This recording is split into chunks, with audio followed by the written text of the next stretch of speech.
Hi, Kim West, the Sleep Lady, and in today's video blog, I'm going to answer Gil's question. Here's what she wrote in.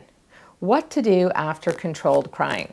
By the way, controlled crying is, if she's doing what I think she's doing, is what I call in my book time checks, going in on increments of 5 minutes, 10 minutes, 15 minutes, 20 minutes. Okay, so she said, my almost 8-month-old has responded reasonably well to a gradual extinction method of sleep training, i.e. controlled crying. We're on day 40. Oh my goodness, that's a long time. And was settling herself throughout the night by day 5.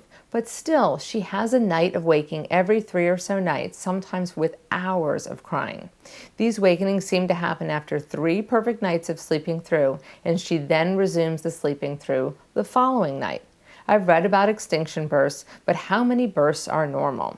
Because of this inconsistency, I'm conflicted as to whether to treat these wakenings like night 1 of sleep training and let her cry at increased increments all over again, which is very stressful after 40 nights, I can only imagine.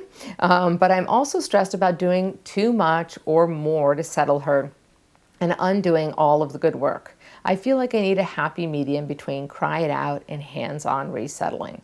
Can you recommend a strategy where we aren't taking a step backwards? Thanks so much. Love your site, Gil.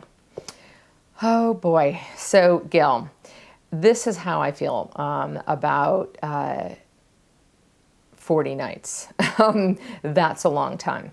And how, behavioral science is kind of clean in this way, in that if you have ruled out all underlying medical conditions and you are confident that you really just have a behavioral sleep problem, and I'm speaking to you in these terms because you seem very well educated on sleep coaching, and you are consistent in your follow through and behavior changes, but not enough. And really by 40 nights, you should have seen it changed, frankly, a long time ago.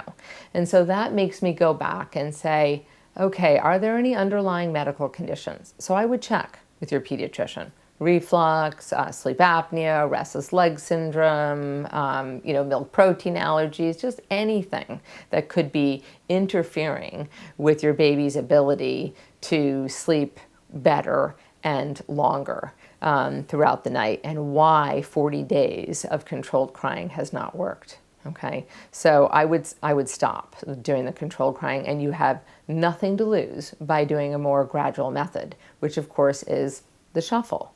And I'm not saying that everyone has to do the shuffle, but in this case, you've tried gradual extinction or controlled crying, and you're not seeing enough results. So again, go back to the doctor. Then 2, start with the shuffle. I'd make sure that you didn't mention here whether she's well napped. That's going to be super important.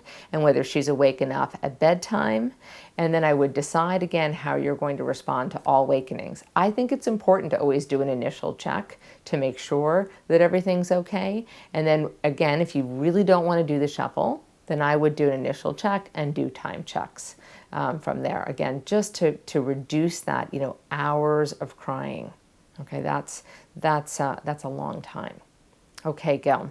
So know that this might take a little while to sort of ferret out what's going on, not only to figure out if there's an underlying medical condition, but to potentially undo any training that might have happened from doing controlled crying for so many nights.